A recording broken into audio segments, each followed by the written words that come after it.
All right, welcome back. If any of you have clicked into this video with no context of the previous videos, that's totally fine. There should be a link down in the description box below to a list to all of the videos as part of this playlist.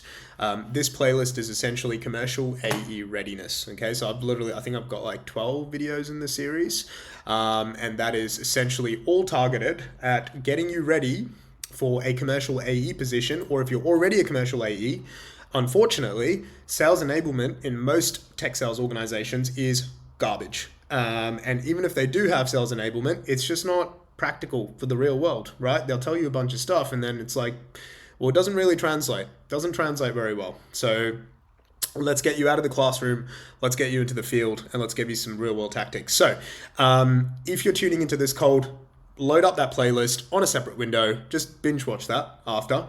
It's a great activity on date night, actually. Like, girlfriends love it when you just call them over and you say, hey, we're going to do Tech Sales U content reviews tonight, and it's very romantic. So do that as part of date night. They'll love it. It will definitely prolong your relationship, which is no reason why I'm single. So definitely don't look at that unfavorably. Now, stage 5, how to run an airtight proof of value. That is what we're going to talk about today. Now, for quick context, because again, some of you might have clicked onto this video cold and you might be going, stage 5, what is he talking about? Well, this is what I'm talking about. So, which is why I say, go watch, literally binge watch my entire commercial AE readiness series. It will all make sense. So this is the sales process that I recommend if you're selling to commercial or within the commercial sector, right? So if you're selling to typically sub 2,500 to maybe 3,000 seat organizations, this sales process is fantastic. When you start getting above that, things start getting a little bit more complicated, just because of the size of the organizations you're dealing with, usually more stakeholder groups, executive access being harder, etc. But if you're selling to sub 2,500, that is your process. Now, where are we right now? We are at this stage, right? Stage 5. So POV execution or proof of value execution. Some of you might be going, what does he call it a proof of value, not a proof of concept? Look, you can call it a proof of concept, but one of the things that I really liked from my time at CrowdStrike as well as my time at Zscaler is there's no need to actually prove the concept. The concept works, right? Like the reason the concept works is because you have paying customers. So really, you're not proving the concept, you're actually proving the value, and the value is what's important to the customer. So, and what is important to the customer? Well, solving their problems, right? So it all goes back to proving that your solution can solve their pain points, not anyone's pain points, right? So that's why we call it a proof of value, not a proof of concept. The concept's already proved, right? The software you sell, I'm assuming, if you're selling software that is already in the market, it works, okay? So what are the exact stages of a proof of value? Now, there's 3 parts to a proof of value. 1, scoping. Scope the fucking proof of value. You would be amazed, right, at the number of reps I speak to who do not have any scoping process for their proof of value. And what I mean by scoping process is you have to map out a document before the proof of value kicks off, where you say, like, this is the customer pain point and this is how we're going to test it. Right? So the customer might say, for example, when I was selling CrowdStrike, they might say, we want to be able to test the detection capabilities. So then we would say, okay, what are all the types of threats that you would be trying to get a hold of, right? Like, what are all the types of threats that you'd be trying to detect, right? And so we would go compromised credentials. Okay, so if someone gets legitimate accounts, they access legitimate accounts and then they try to do any sort of lateral movement activity, they try to move from one endpoint to another, meaning one laptop to another, then we would go, okay, well, to test that, we're going to do this. And if this is successful and you simulate a test and we catch it, then this feature works, right? So that is how you scope a POV. This is pretty fucking extensive, right? Like, this can be simple, but this can also, like, when some of the more complex POVs I've done has been quite extensive, right? We're talking pages and pages and pages of, like, tests, right? And so the reason this is really important to do is because the worst thing you can do in a proof of concept or a trial is literally give them the keys to your solution. Just go, here you go play with it. Like, that is a terrible, terrible playbook. Do not do that. If you do that right now, stop that right now, right? What you want to do is sit down with your, so I literally spell out the steps for you, okay? How do you scope a POV? Very simple. You want to have a scoping call.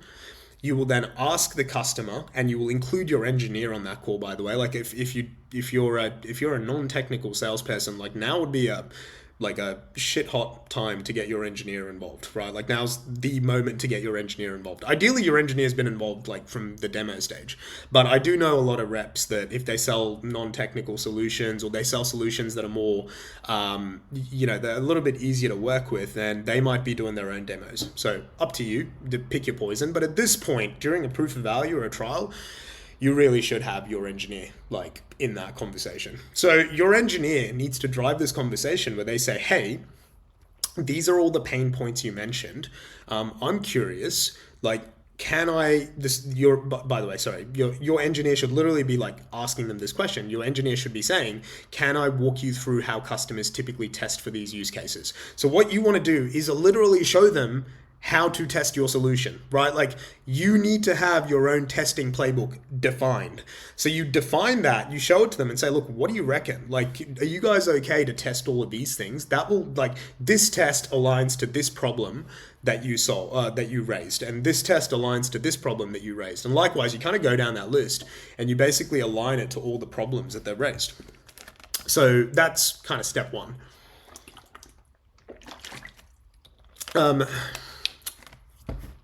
The next thing is, you want them to give them input on what they would also like to test. So then you would probably ask them something on the lines of, okay, like, Mr. or Mrs. Prospect, like, we've recommended all these tests. Like, what else do you want to test, right? Like, what are the things that you would want to put our solution through for you to have confidence, right? So it's a bit of a push and a pull. You tell them some stuff, they tell you what they want to test, and then you document that all on like a final proof of value scoping document.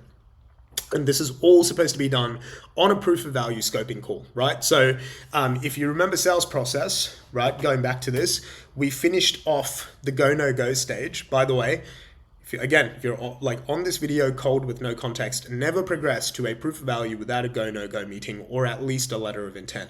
And if that sounds like French to you, watch my previous video. I literally go into this in depth, okay?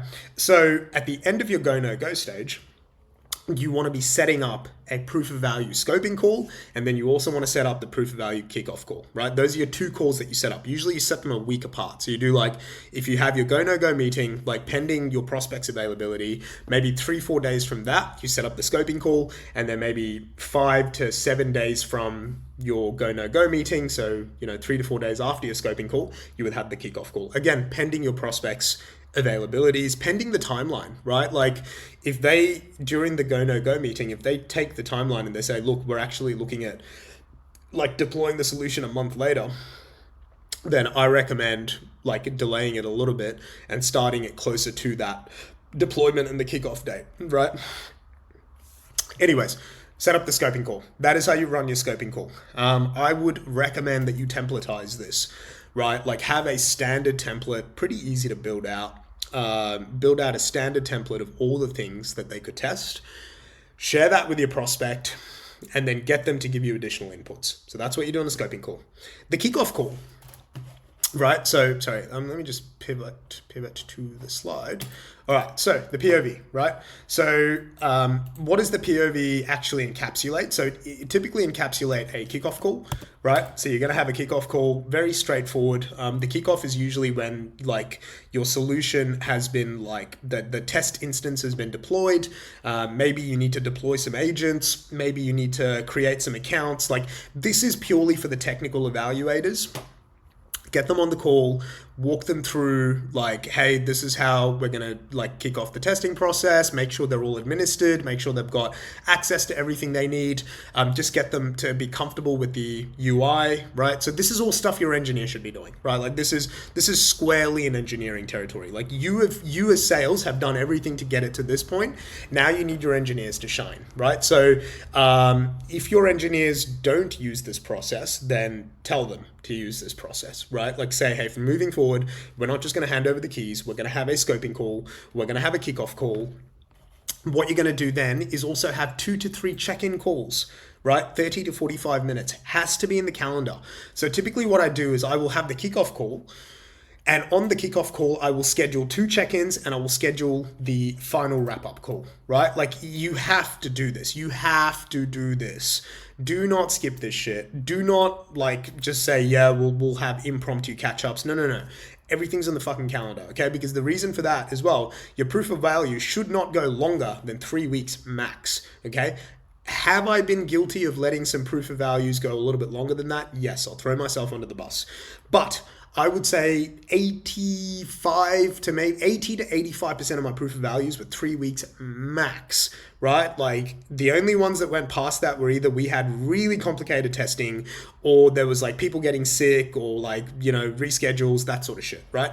But like nothing longer than 3 weeks. Ideally, like the most you ever go is like a month. Like you got to understand, you don't want this shit to drag. Like you want to be controlling the proof of value. You want to have tight, controlled next steps. And then you want to have a clear cutoff date by which all the testing has to get done because you have no more resources to allocate. Like that is how your mindset has to be as a salesperson, right? So on the kickoff call, kick it off, do the administration, make sure they've got access to everything, walk them through the UI. Your engineer should do all of this. And then you set up 2 to 3 check-in calls, ideally 2. You just need 2 check-in calls.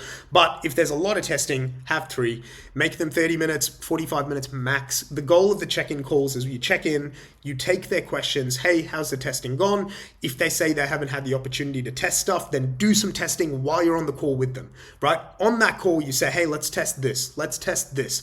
And then your engineer needs to be going through as things are getting tested and saying, hey, what's your feedback on that? Does that meet your like checklist? Like, is that sufficient testing? Are you comfortable with that feature? So what you want to do during the course of the check-in calls is basically tick off all your testing criteria, right? The final wrap-up call, this is actually kind of, this is a very important, what did I just do here?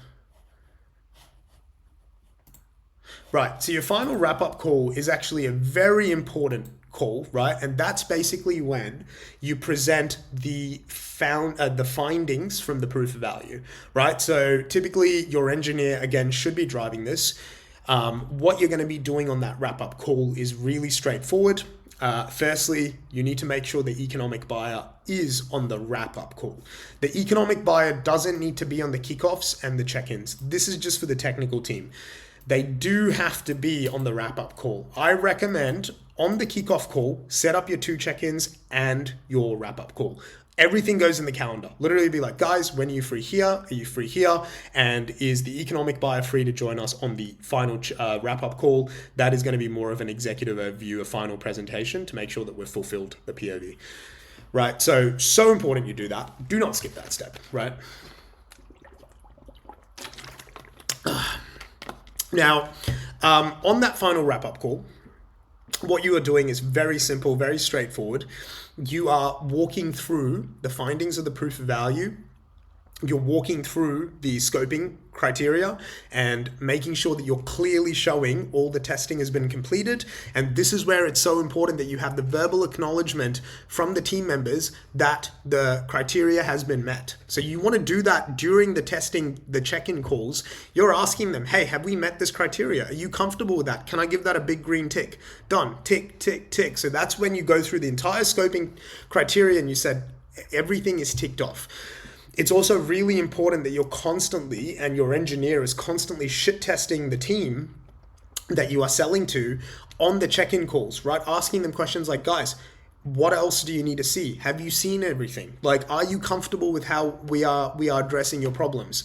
Are we still in the box seat? Are we coming out as sort of the best solution here, right? So you got to be like on the ball, asking these questions and trying to surface this shit fast, right? Because by the time you get to the wrap up call, you want to have a very pretty picture to paint. You want to just show them, look at all the scoping criteria and everything has been ticked off and your team loves our solution, right? And they better fucking love your solution by this point, right? So this is why it's so important to take them on this journey. Don't just give them the keys and say, go test, right? Like, I have seen so many competitors do that shit and I have beaten so many competitors, right? Like, whether it's at Gartner, whether it's at Zscaler, whether it was a CrowdStrike, like, I have literally taken competitors to the fucking cleaner, right? Like Sophos, beaten them so many times I've lost count. Symantec, like, cleaned them out. Cylance, cleaned them out. Sentinel-1 was pretty strong in region for a little while, right? And they beat me in a few deals. But the moment I figured out the playbook to kill Sentinel-1, we were killing Sentinel-1. Like, it was like, the reason we were killing competitors, the reason I had such a solid win rate is because I did this stuff, right? Like, when you do this stuff, you win because you have a process and you just beat competitors by generating value in your sales process, okay? So the final wrap up call, that's basically the goal, right? The goal is to just walk through and show the team that you've met the criteria. You also want to potentially flash up the timeline, right? Bring up the timeline, talk them through, hey, so look, we've done all the testing, we've done this. And then you want to just ask them that final kind of killer question. Is everyone comfortable to move ahead, right? Is there anything else that we need to cover, or are we in a position to go ahead, and look at a kickoff for the deployment, right? But essentially, if you've done a proof of value properly, one of the things your engineer can employ during the check-ins is they can do what I like to call the POV to production close. And the POV to production close is really straightforward, right? Typically, and I've literally outlined it here, typically on the second or third check-in, your engineer can literally ask them a question on the lines of, Mr. Prospect or Mrs. Prospect, given we've achieved all the key criteria, how are you placed to move into a full production environment how are you, sorry, let me just reword this. How are you placed to move into full production now or soon, right? And so what I mean by full production is basically in a proof of value instance, what you can do is just turn that into a production instance, meaning they don't have to decommission that and then set up a fresh production instance. Production is like their live environment, right? So what you're basically saying is, or what your engineer is saying is, are you guys ready to close the fucking deal, right? Have you seen everything you need to move ahead, right? Another way as well is my engineer used to ask this all the time. Shout out to Tommy. Tommy, if you're watching this, I loved when you used to do this. He would literally say, my engineer at CrowdStrike, he'd literally say, hey, we've hit the criteria, yeah? So what now? Are we ready to proceed with an order and just get this thing deployed? Like, Tommy would just ask this, like my sales engineer would just ask this like off the cuff, right? Like, he would just be so like blasé about it. But that's the power of a good sales process. If you've done all this work beforehand, you should be able to, you have permission to ask them this question. So freaking ask it to them, And that leads me to why it's important to finalize commercial viability before the proof of value kickoff. Getting contracts and legals out. You have to get your contracts and legals out before the proof of value kickoff, because if things go really well, which, like, I've had so many proof of values where it's gone so well so quickly that they're like, look, we're done testing, we're happy, we're ready to move ahead, right? That's where it helps having the contracts out, because then you can say, hey, let's just get that paperwork back, just sign it off, kick it over, and we can get you guys live, like, immediately, right? Like, I've literally had deals where I've just started the deployment process with the customer before we even got the paperwork back. Like, they were like, yep, it's getting signed right now. Like, can we just kick off deployment? I want to start pushing agents out. I'm like, yep, go ahead. Get it done. Get it moving, right? So that is one of the ways you can close deals. Really straightforward, right? Very straightforward to close deals. So again, you'll notice a bit of a common trend. If you've done the work, if you've done the process, you followed the process, you haven't skipped steps, you'll be amazed how easy it is to close software deals, right? Like, the feeling should feel like you're basically, like, it's closing by itself, right? Like software sales is not one of those ones where you need to over engineer closing, right? Like if you've done the process, like if you've asked them questions around the pain, the urgency, the time frame, you've gotten the economic buyer involved, you've got a tight testing criteria, like what you're doing is inoculating objections early. You're getting shit out of the way. So by the time you get to this stage, you're like, hey, are we ready to move this into production? Like I'd love to kick this thing off with you guys. I mean, is there anything holding you back? Like that's your closing question. Right? Like it's so straightforward, but that's because you've done all the work. You followed the process, you built the value, right? The last thing that I used to use sometimes to create a bit of additional pressure, right? If you could say, not really even, I never really use it as a pressure tactic per se, but I would usually have a kickoff meeting. So like as the proof of value is wrapping up, maybe we did the proof of value wrap up meeting.